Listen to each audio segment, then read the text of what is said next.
पहले monsoon update की और लगता है मॉनसून रूठ गया है। हम ऐसा इसलिए कह रहे हैं क्योंकि इस बार अगस्त में बारिश पिछले 122 सालों में सबसे कम दर्ज की गई है। मौसम विभाग भी मानता है कि एल नीनो के कारण अगस्त में बारिश सामान्य से 36% कम रही है। सितंबर में सामान्य मॉनसून की उम्मीद है।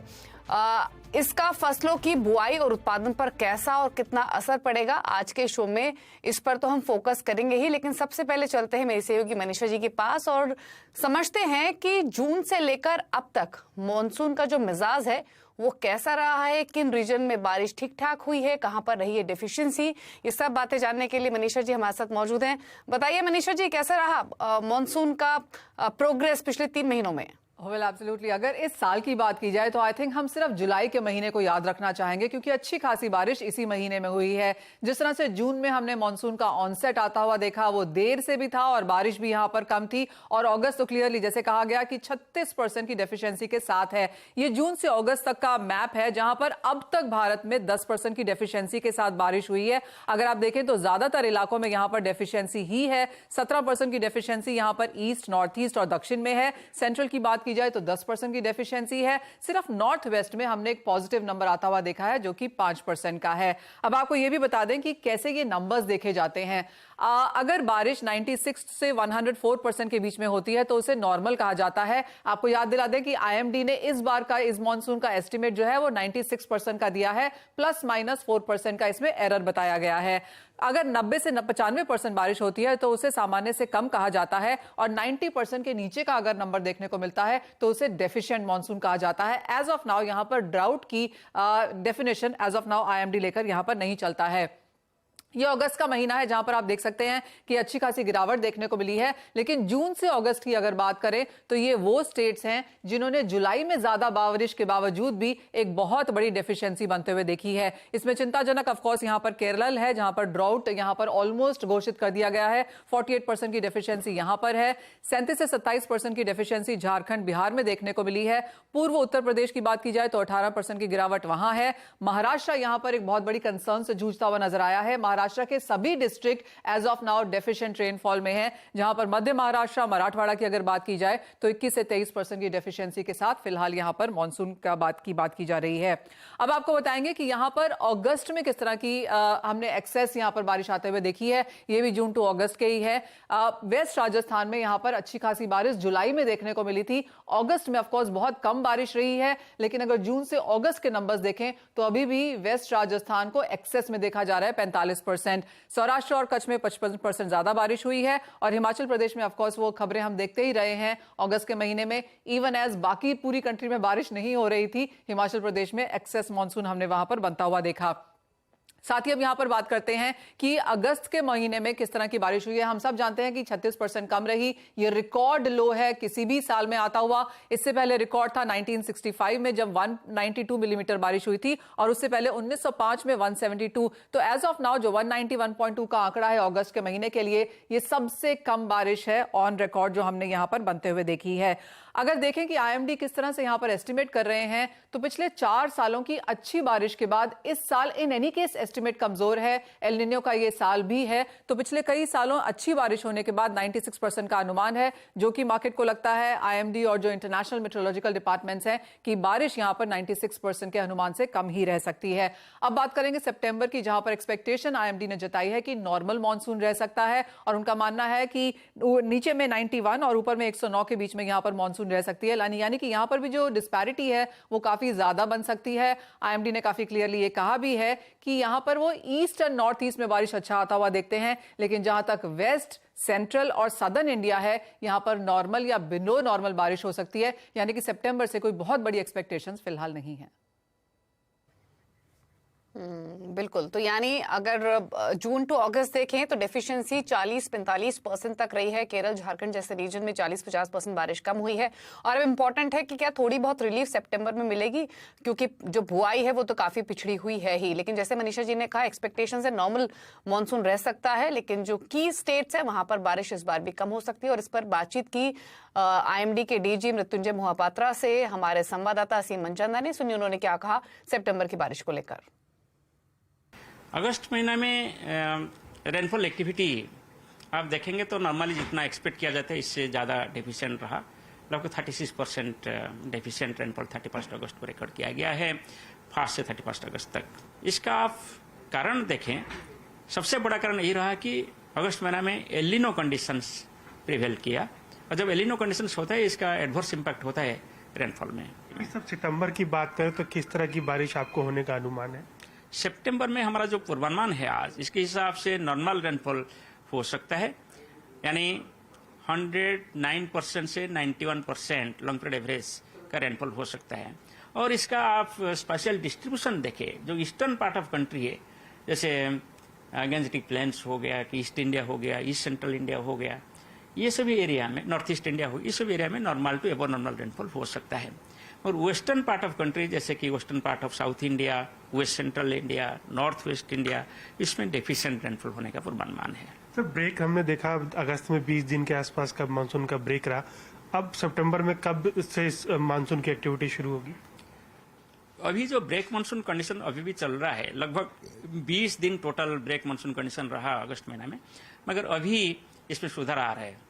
2 सितंबर से रेनफॉल एक्टिविटी धीरे धीरे बढ़ेगा ईस्टर्न साइड से, और धीरे धीरे सेंट्रल इंडिया तरफ रेनफॉल। आखिरी सवाल, इस साल मानसून कैसा रहेगा? सामान्य रहेगा? जून, जो हम बात करते हैं जून से लेकर के सितंबर तक? हाँ, जून से सितंबर तक जो हमारा पूर्वानुमान था वो है 96% ±4%, यानी 92% शुरू करके 100% तक।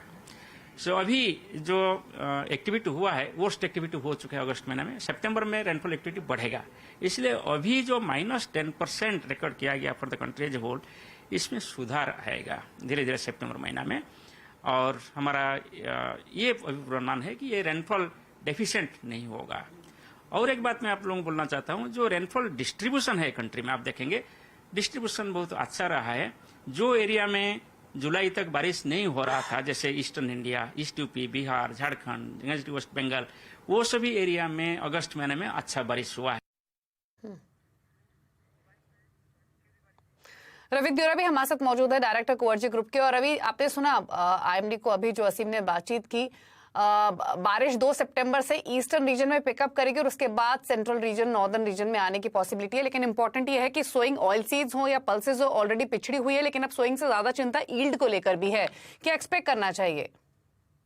जरूर से स्टेट वाइज जो डिस्ट्रीब्यूशन का पहले मनीषा जी ने भी बात किया, आईएमडी से जो बात चल रही थी, तो मेरे हिसाब से अगर नॉर्दर्न ईस्टर्न स्टेट में अगर अच्छी बारिश हुई तो राइस की क्रॉप को कोई ज्यादा प्रॉब्लम पैडी में नहीं आना चाहिए। बट यस, जो स्टेट वाइज बात करें तो महाराष्ट्र में अगर बारिश कम है एंड अभी भी मींस के डिले होगा, तो वहां पे sugar cane, soybean and turmeric के तीनों क्रॉप में डैमेज होगा। गुजरात में कपास, ग्राउंडनट एंड पल्सेस में डैमेज हो सकता है। राजस्थान में गुआर, पल्सेस में डैमेज हो सकता है। एंड कर्नाटका में भी टर्मरिक एंड कॉटन के क्रॉप में यील्ड में प्रॉब्लम आ सकता है। तो ये बेसिक जो चीज है, तो मुझे लग रहा है कि वहां पे थोड़ा सिनारियो नेगेटिव रह सकता है, क्योंकि वैसे देखे तो अभी 15-20 दिन और है। अगर 15 दिन 20 से दिन इतना ज्यादा डेवलपमेंट नहीं आया और बारिश स्टेट्स में देखने को नहीं मिली, तो मेरे हिसाब से क्रॉप को काफी डैमेज हो सकता है। एंड पर्टिकुलर जहाँ पे राजस्थान जैसे एरिया है, जहाँ पे जुलाई एंड से ही ये प्रॉब्लम चालू हो चुकी थी एंड उसके जो वाटर रिजर्व्स है वो भी काफी लोअर लेवल पे है। तो ऑल ओवर अगर हम बात करें तो मुझे लग रहा है कि पल्सेस, गुआर एंड साथ में ऑयल सीड से 3 क्रॉप है। डिस्पाइट कि अभी यहाँ से कवरिंग हो, तो भी मुझे लग रहा है कि तीनों क्रॉप में यील्ड में काफी कमी दर्ज की जा सकती है। पर्टिकुलर पल्सेस में सोइंग 9% कम थी, और साथ में बारिश भी वही इलाके में कम है जहाँ पे वो पल्सेस की सोइंग होती है। तो मुझे लग रहा है कि ये जो मींस के पर्टिकुलर पल्सेस में ये साल प्राइसेस एंड ये सप्लाई दोनों दिक्कत में रह सकते हैं। दालों वाला तो एक एरिया है ही जहां पर हमने भाव अच्छे खासे बढ़ते हुए देखे भी हैं रवि, लेकिन साथ ही साथ गुआर को कैसे देखते हैं आप, और यहाँ पर आगे भाव कैसे बनते हुए नजर आएंगे जिस तरह की स्थिति है? गुआर काफी, वैसे एक कोई स्टॉक होता है जो काफी अच्छा अट्रैक्टिव होता है बट प्राइसेस नहीं चलते, वैसे ही उसमें भी हो रहा है। काफी अट्रैक्टिव फंडामेंटल्स है इन टर्म्स ऑफ, अगर क्रूड का रेफरेंस देखो, क्रूड के प्राइसेस पे $87 पे पहुंच चुके हैं। अगर डिमांड की बात करें तो भी एक्सपोर्ट इंक्वायरीज बढ़ रही है धीरे धीरे, और बारिश की भी बात करें तो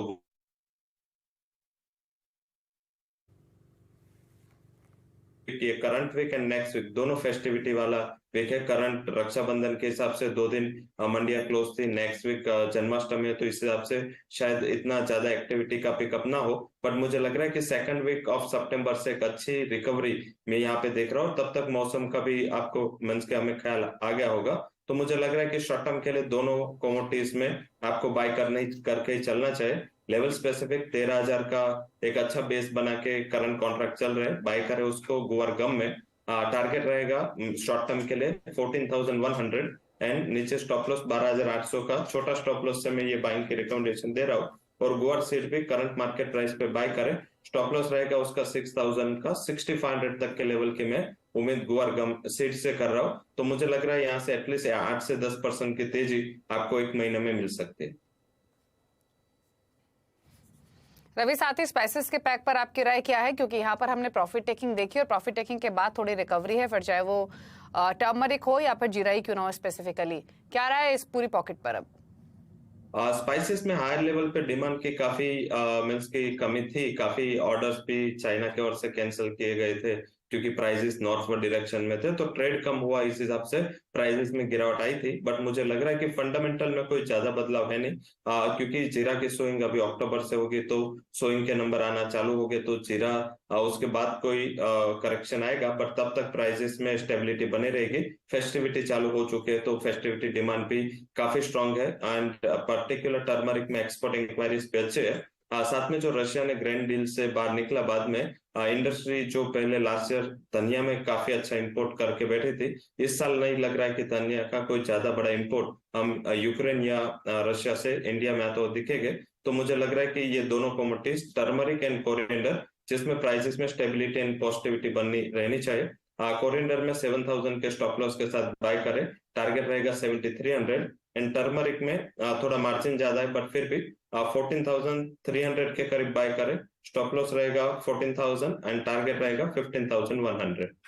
ओके, फाइनली एक व्यू कॉटन पर भी लेना चाहेंगे, क्योंकि यहाँ पर भी बुआई के जो नंबर्स हैं पिछले साल के कंपैरिजन में बहुत स्लाइटली कम है, लेकिन जिस तरह की बारिश की कंसर्न्स हैं उसका इम्पैक्ट और अंतर्राष्ट्रीय बाजार में जो बढ़त आते हुए देखी है उसका क्या व्यू है?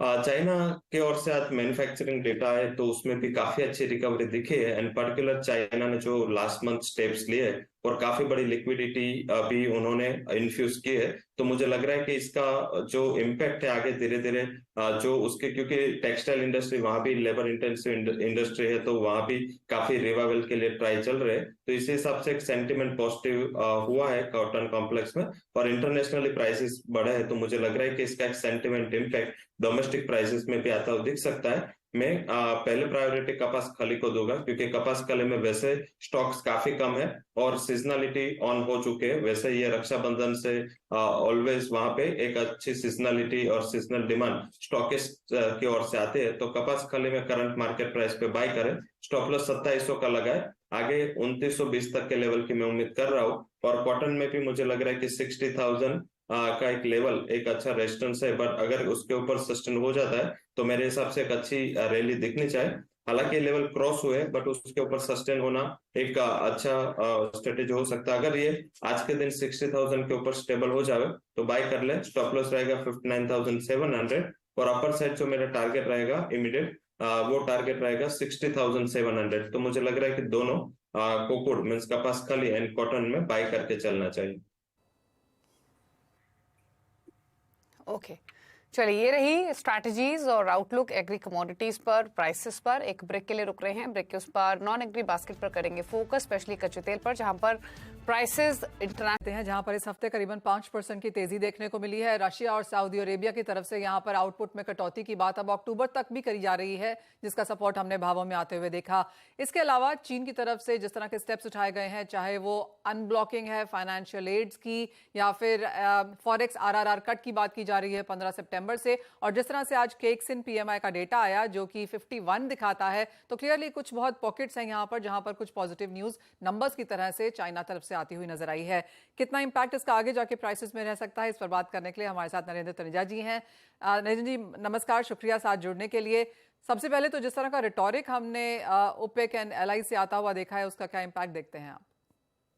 देखिए, जैसे आपने कहा अपने रिमार्क्स में भी, अभी इस समय सबसे बड़ी जो डेवलपमेंट वो यही है कि रूस और ओपेक के बीच में और खासतौर से सऊदी अरब के बीच में एक संधि हुई है और उसका उद्देश्य है कि कीमतों को $90 पर बैरल पे लेके जाना।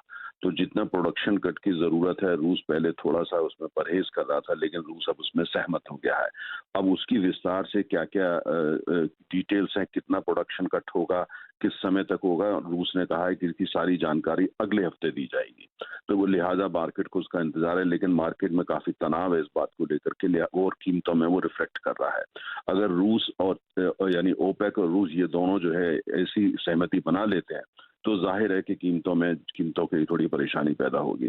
दूसरा, आपने गैबोन की खबरें आप देख रही हैं, गैबोन के अंदर कू हुआ है, मिलिट्री कू हुआ है, वो भी ओपेक का मेंबर है और उत्पादक देश है, तो वो भी एक बहुत बड़ा कारण बना हुआ है। और इसके साथ में अमेरिका में जो तूफान हरिकेन आया हुआ है, जो तमाम ऐसे इलाकों में है जहाँ पे ऑयल का प्रोडक्शन होता है, तेल के वहाँ कुएं हैं और वहाँ प्रोडक्शन फिलहाल थम गया है, तो उसको लेकर के भी बाजार में तनाव है। लेकिन जो सबसे बड़ा कारण है वो ये है कि चीनी अर्थव्यवस्था को लेके बाजार जो है, तेल का बाजार जो है वो आश्वस्त नहीं है, उसमें घबराहट है।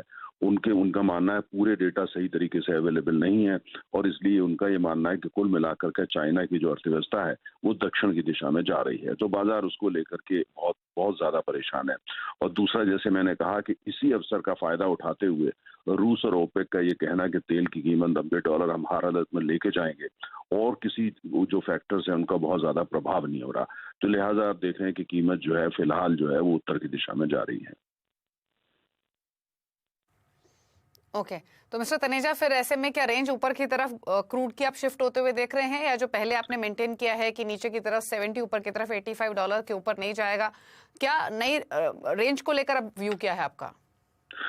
अच्छा प्रश्न है। मैं अभी थोड़ा इंतजार करूंगा कि जो सहमति हुई है रूस के और सऊदी अरब के और ओपेक के बीच में, उसके डिटेल्स क्या है। जो मेरे को समझ में आया, जो रूस का सबसे बड़ा उत्पादक और रोजनेफ्ट, उनके जो अध्यक्ष हैं, उन्होंने ये कहा है कि भाई जो अब हम अपना उत्पादन घटाएंगे और उत्पादन का खास तौर से जो एक्सपोर्ट पोर्शन है उसको हम घटाएंगे, जो निर्यात है उसमें थोड़ी कटौती करेंगे। तो कुल मिलाकर के जो रोजनेफ्ट और दूसरी तरफ सऊदी अरामको, ये दोनों उनका रवैया है। लेकिन जैसे मैंने कहा, मैं डिटेल का वेट करूंगा अभी, इससे पहले कि टिप्पणी करूं। लेकिन जो क्योंकि डिमांड सप्लाई के फंडामेंटल जब देखते हैं, जबकि भारत में पिछले 2 महीने के अंदर तेल की खपत कम हुई है, दूसरी तरफ हमने देखा है कि चीन जो है, चीन को लेकर अर्थव्यवस्था को लेकर पूरा बाजार जो है समझ रहा है कि शायद अभी वहां से कोई अच्छी खबर नहीं आने वाली, मतलब डिमांड नहीं बढ़ने वाली है। और ऐसे हालत के अंदर जो है, अगर ये प्रोडक्शन कट करते हैं तो कितना कट करेंगे, जैसे कीमतों में असर है, या वो कट ऐसा होगा, अगर 5 लाख बैरल रूस करता है वो तो मार्केट एब्जॉर्ब कर लेगा, उसमें ज्यादा तंगी नहीं है। अगर सऊदी अरब जो है वो भी इसी दिशा में जाता है तो वो उसको भी मार्केट ऑब्जॉर्व कर लेगा, क्योंकि चीन की तरफ का डेटा, बाकी डेटा कोई ऐसा पॉजिटिव नहीं है। तो ये अभी थोड़ा इंतजार करना पड़ेगा उसका। लेकिन इतना जरूर है कि थोड़ा सा बाजार के अंदर परेशानी बढ़ी है, लेकिन ऐसा पहले भी हुआ है, कोई नई बात नहीं है। लेकिन अभी मैं तैयार नहीं हूं कि इसको $90 की दिशा में जाने की बात करना शुरू की जाए। ऑलराइट, तो कोशिश यहाँ पर अच्छी खासी हैं जो हमने ओपेक एंड एलाई से आते हुए देखी हैं, लेकिन 90 क्लियरली अभी भी यहाँ पर रेजिस्टेंस है। 9 महीने के हाईज के करीब यहाँ पर कच्चा तेल फिलहाल कारोबार करता हुआ, लेकिन जैसे नरेंद्र जी कह रहे हैं कि 90 अभी भी एक सेफ रेजिस्टेंस। बहुत शुक्रिया नरेंद्र तनेजा जी साथ जुड़ने के लिए और वो तमाम डिटेल्स पर अपनी ओपिनियन भी देने के लिए। मेटल्स आपकी स्क्रीन पर लेके आना चाहेंगे क्योंकि यहाँ पर तेजी अच्छी खासी है। अगर इस हफ्ते की बात की जाए तो सभी मेटल्स यहाँ पर एक वीकली पॉजिटिव क्लोज की तरफ बढ़ते हुए नजर आ रहे हैं। आप कैसे देखेंगे रवि, आप एज ऑफ नाउ ये सारे प्राइसेस, और आपको लगता है यहाँ पर खरीदारी अगले हफ्ते के लिए भी जारी करनी चाहिए या फिर आज का नॉन फार्म पेरोल डेटा उसका इंतजार करेंगे? जरूर से डेटा का इम्पोर्टेंस इस हिसाब से ज्यादा है क्योंकि अभी डॉलर इंडेक्स हो या ट्रेजरी मार्केट हो, उन्होंने रेट हाइक का जो लास्ट वीक डिस्काउंट किया था उसमें ये सप्ताह में जो भी डेटा है, कोई भी ऐसा डेटा एग्रेसिव नहीं आए तो मार्केट को ऐसा है कि शायद रेट पोज हो। अगर इसमें एडीपी नॉन फार्म पेरोल के भी डेटा ले या जोल्ड स्टॉक ओपनिंग है, सब थोड़े डविश आए थे। अगर हॉकिश डेटा आता है तो रिवर्सल भी हो सकता है, बट अभी मुझे लग रहा है कि चाइना फैक्टर आज थोड़ा बहुत डोमिनेंट करेगा क्योंकि आज चाइना मार्केट वैसे हांगकांग चाइना हरिकेन की वजह से काफी वहां पे एक्टिविटी स्टॉप है, तो इस हिसाब से उसका फॉलोअप पाएंगे। अभी तक मेटल्स में आए नहीं, तो शायद लग रहा है कि लंदन मेटल एक्सचेंज जो भी चालू होगा उसके बाद ये जो तेजी है वो थोड़ी आगे एक्सटेंड हो सकते हैं। डेफिनेटली आज एक रिस्क है, नॉन फार्म पेरोल के नंबर है, इस हिसाब से अगर ये हॉकिश नंबर आता है तो इंडेक्स 104 भी आ सकता है, तो तब एक स्टॉप लॉस आप जरूर लगा ले पहले डेटा के पहले। बट मुझे लग रहा है आज तीनों base metal zinc, copper and aluminium तीनों में बाय करें। कॉपर में बाय करें, 739 के करीब प्राइसेस चल रहे हैं, वहां बाय कर सकते हैं करंट लेवल पे, एंड स्टॉप लॉस लगा सकते हैं 732, 752 तक के टारगेट कॉपर में दिख सकते हैं। वही जिंक में थोड़े डीप पे 218 के करीब बाय करें, स्टॉप लॉस लगा सकते हैं 215-80 का, और अपर साइड मुझे लग रहा है कि 222 तक के लेवल जिंक में दिखने चाहिए। और एल्यूमिनियम काफी टाइम के बाद 202 के लेवल के ऊपर स्टेबल हुआ, ये एक रेजिस्टेंस साथ ब्रेक होता हुआ दिखा है, तो 202 का स्टॉप लॉस लगा के उसमें बाय करें, 206 तक के लेवल आने चाहिए। तो मुझे लग रहा है कि वैसे रिस्क है, बट रिस्क के सामने स्टॉप लॉस पे है, डेटा के पहले स्टॉप लॉस जरूर से लगा ले, और आज एक अच्छी रिकवरी के लिए तीनों मेटल्स तैयार है। Okay, quickly Ravi, base metals के अलावा कोई और trading strategy non agri pack से? क्रूड में बाय करें, क्रूड में मुझे लग रहा है कि 87 का रेजिस्टेंस ब्रेक करके कंफर्ट के साथ वहां पे ट्रेड हो रहा है। क्रूड में दोनों साइड से बाय करें। फ्यूचर अगर आप थोड़ा रिस्क कम लेना है तो ऑप्शन करें, फ्यूचर 6900 के करीब बाय करें, 7040 का टारगेट रहेगा, एंड 6850 के एक छोटे स्टॉप लॉस के साथ आप बाय ऑन डिप्स रह सकते हैं। वही क्रूड का जो 7000 का कॉल ऑप्शन है वो भी करीबन 130-120 के बिटवीन चल रहा है, इसको 100 के स्टॉप लॉस के साथ बाय करें, 180 तक के टारगेट में देख रहा हूँ। तो ये दोनों परफॉर्मेंस के दोनों साइड से आप ले सकते हैं ट्रेड। थोड़ा सेफ रहना है तो आप उसका क्रूड का ऑप्शन बाय करें, और रिस्क लेना है तो आई थिंक फ्यूचर के साथ जा सकते हैं। मुझे लग रहा है कि चाइना ही फैक्टर यहाँ पे भी है। अभी तक डिमांड लैकलस्टर होने की मार्केट की उम्मीद थी, शायद लग रहा है कि चाइना फैक्टर आज वहां पे डिमांड भी जो सप्लाई के सामने डिमांड भी एक अच्छा फैक्टर आज बन सकता है। तो दोनों फैक्टर से आज सेकंड हाफ में अच्छी रिकवरी की उम्मीद करनी चाहिए। ओके, चलिए, तो ये रही ट्रेडिंग स्ट्रैटेजी। कच्चे तेल में खरीदारी का ट्रेड ले सकते हैं, 7000 के आसपास प्राइसेस घरेलू बाजार में आकर अब कारोबार कर रहे हैं। शुक्रिया रवि, शो में आने के लिए, अपने व्यूज देने के लिए। इसी के साथ एक ब्रेक के उस पर वादा मार्केट का एक्शन फ्यूचर एक्सप्रेस में मुझे मनीषा जी को दीजिए इजाजत।